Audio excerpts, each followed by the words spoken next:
ศนาวสานมวลสมควรการจริงลาจากยากขอบบ้านต่างบ้านพ่ออยากปล่อยเท่าพ่อแทนนี่จังเมียนเขียดแค้นดนเดือนเดือประมาณสั่งตัวหลานนั้นธนากรมาเกิดไก่กะยุมเจ้าสงสัยแทนนั้นเมาเหล่าบ่เหมือนตาเลลำหาตำตาตำไตให้ปล่อยแทนสาทอเอ้ยตนคอยนี่เครียดแท้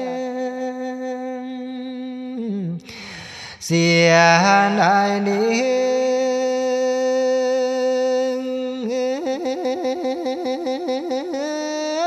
เสียได้ผัวมาแข่งกินกับปนปลาเครื่องเอียกโดนนานจักปีโนจังสิมีวาสนาได้หวนคืนมาพบโมขานาพงพองลาทั้งกองทั้งคองที่ตีดังอยู่มุยมุย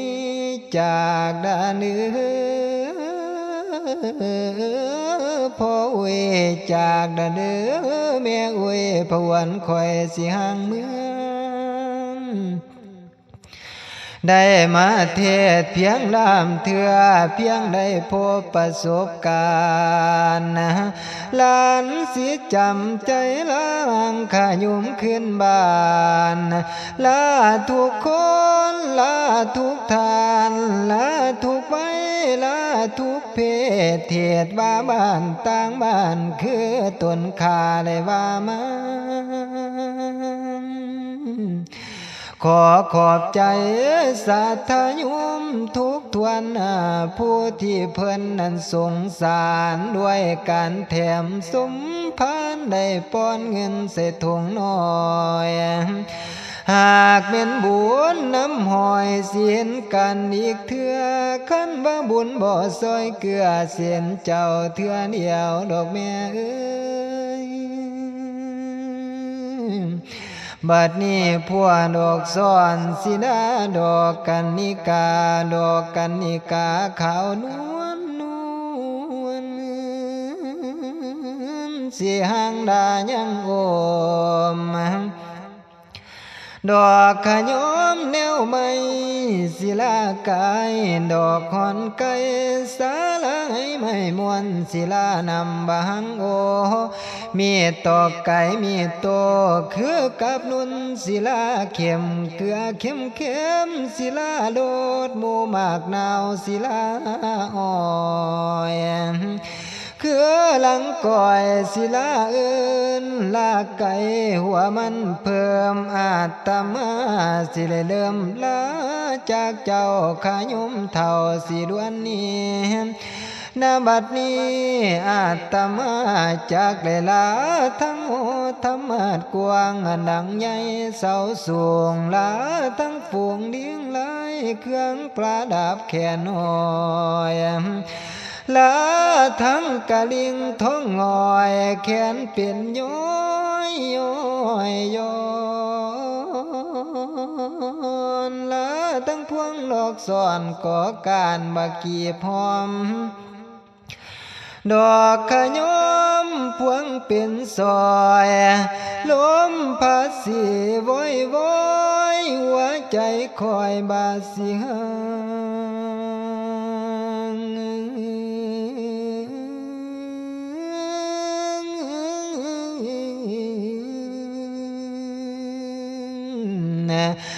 ลาเลืออาสนะที่เคยนั่ง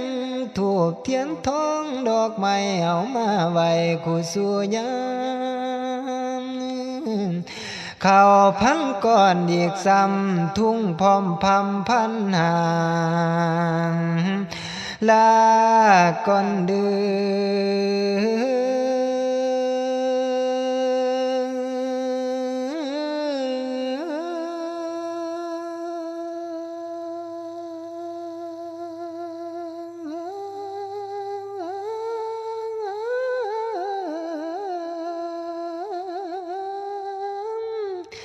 ลาเลือบันไดทางที่เคยเที่ยวได้ไต่ต้นทะยานเต้นความจำเป็นบ่อยากไกลละเจ้า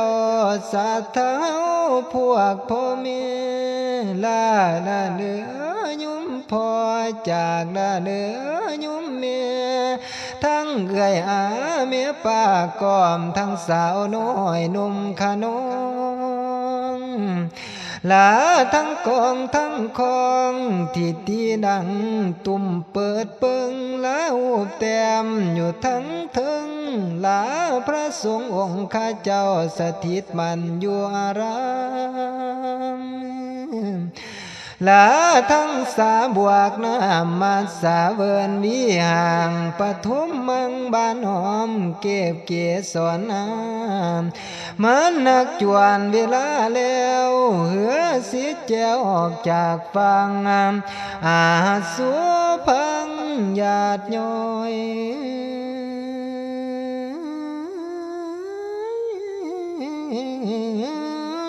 บาดยามคอยเสียงกายสาธาอยู่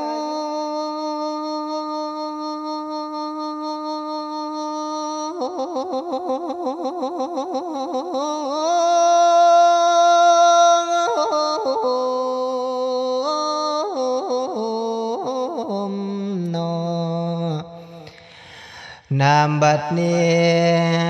ตมาสิลาไปนาเทศนาบันไม่สิได้กลับขึ้นไปวาดป่าเล่าพุทธธรรมเขตเขาบ่เน่าอย่างบ่ทิ้นเดิมบัดนี้สิได้เดินคนทางอย่างไก่คนกำลาตั้งเทียนนิดหน่อยอาจารย์ผู้สอนสั่งลาตั้งเท่าแก่พร้อมละดุงป่าคอยอยู่ดีลาทั้งสาวสีซอยสาวงามพวกผู้เบาลาทั้งสาวเมียงนั่งใหม่คอยอยู่ดีให้เจ้าสุขขี่มันนำกันอย่าไข่ป่วยเนื้อยุ่มเนื้อให้เจ้ายืนหอดหน่อยจนเท่าว่าหอดพันอาตมาสิได้ลาไปแล้วสิไขความเมื่อนสั่งว่าจากก่อนเนื้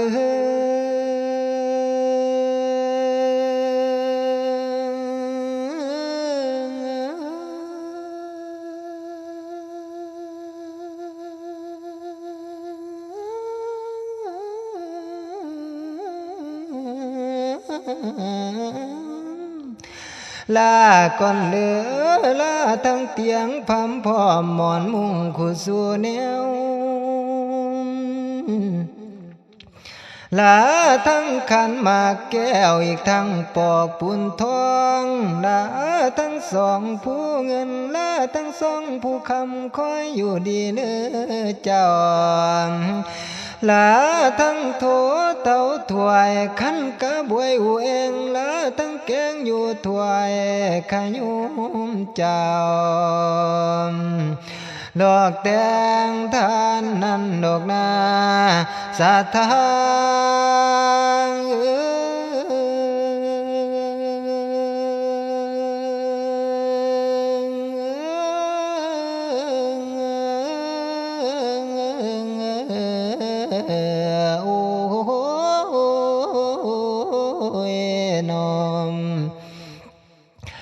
นาบัดนี้ลาทั้งหวานทั้งสมของสันทุกสิ่งอย่างลาทั้งวางปวงเยี่ยมตุนคอยได้ลำเล่นลาทั้งแพ้เขาขันแขนปลายทุ่งปิวเวิน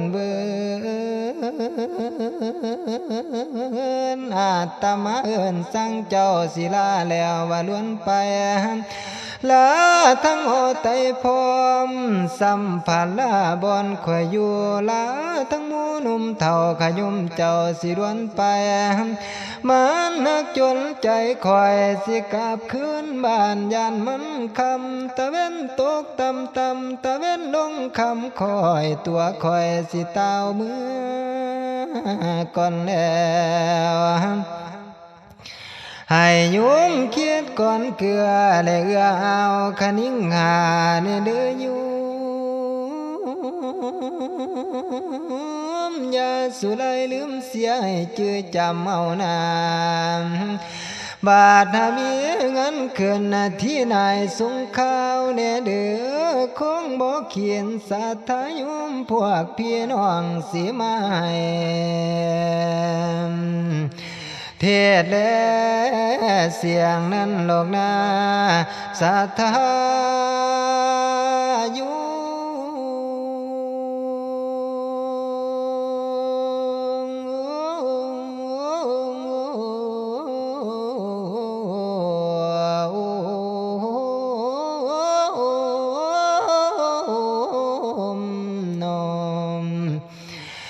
จังบาดนี้นั้นตกลงทำบุญสร้างหมายเอาทานญาตินำส่งเดือยุงเดือฟูงหมูเทพาทอนไทยสิเขียนไว้ใส่แผ่นคำคอยมีบุญคำสินำจูงเนาจองขอเห็นปองฟ้านิพพานขึ้นสู่สวรรค์ขอให้มีวิมันสูงสุดขันสัวตาเหลืองเหลื่อมคอยมีสนุมเทียมข้างทั้งควายอีกหลายหมื่นยืนอยู่ทั้งฝ่ายสายหลายล้นเดือนประมาณขันสิไปทั้งใดเกิดมีย้ำแก้วขันยุ่งขึ้นนางแล้วให้ผ้าเบินห่อวินคิดอยากกินแนวใดเกิดมีมาพร้อมสาวสนุมมาล้อมเป็นแถวเซลสนันถึงสวรรค์สันฝ่ายมาไว้คู่สู่วันขานว่าพ้นจากนั้นให้ขึ้นสู่นิลาพานอย่าสิมาวนสงสารเกิดตายบ่มีแล้วนิลาพานเป็นเมืองแก้วสนุกดีบ่มีเดือนอายุยืนจนว่านับบ่ถ้วนบ่มีหูนั้นหอมสายขันบ่ไปถึงอันยังของอยู่ในสงสารคอยเป็นโพธิญาณโปรดคนเศร้าไตอ่านว่าความขี้หายทั้งเขียนใจทุกขามหอดอย่าได้มาคอดมันหลอกพันเกี่ยวว่าเกี่ยวถึงอานิสงส์สงสอนทำบุญสร้างเจ้าอย่าลื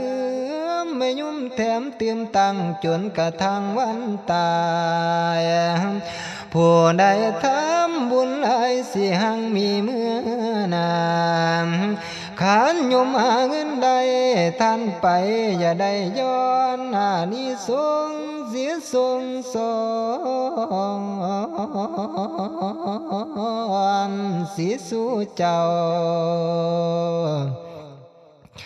ให้มังมีให้มังมี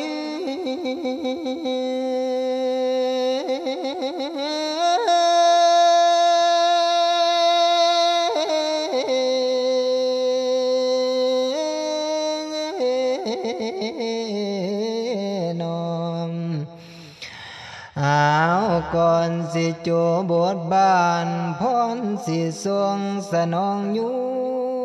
มขอให้มีความสุขทุกอย่ามีมาต้องขอขอบใจยุมเจ้าสาธุผู้ฟังเรื่องขอให้สมมาตรมุ่งในใจเจ้าคู่สู่แนวจางบาสาธุสาธุสาธุเนื้อ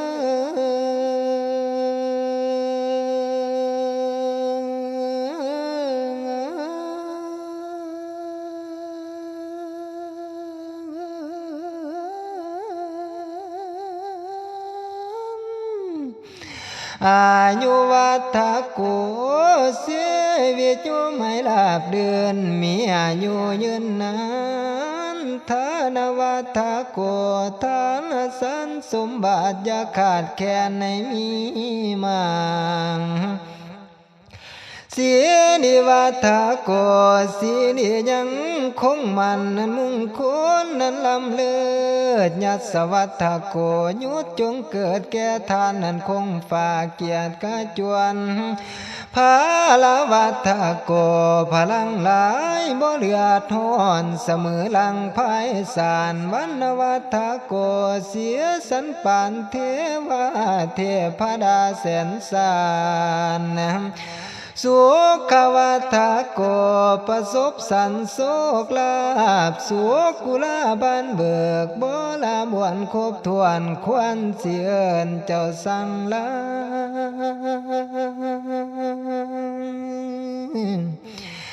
ลาก่อนเดื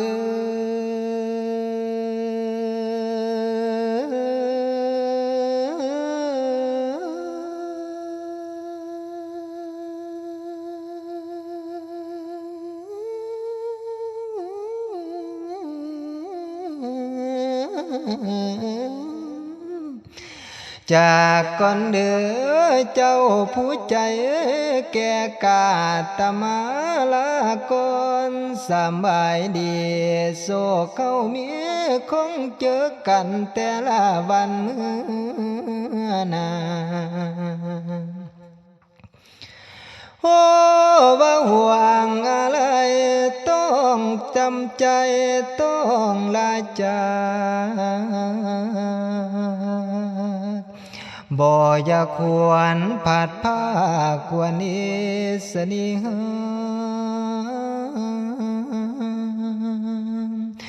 บุญของลานนันทนากรนิมันโน้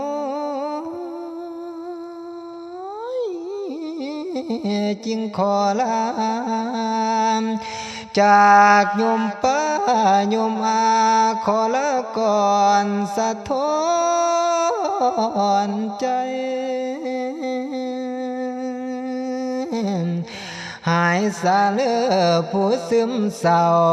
เศร้าสาเลือผู้ที่ป่วยถึกสาเลือผู้ซื้อหวยรวยสาเลือผู้เพิ่นขายสมปรารถนาเลือทุกทานศรัทธาเจ้า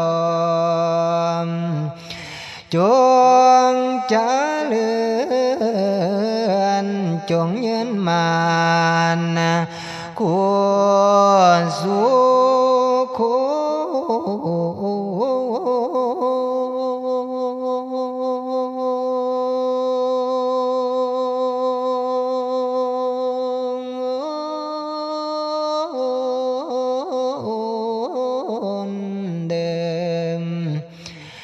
จังบ่มาฮอดนี้มีคำจาสิกูดบายเป่าญาติโยมทุกท่านศิลาแล้วผู้สู่คนโยติกาลงไว้เอวังที่ไว้นี่ก่อนขอพักผ่อนโจ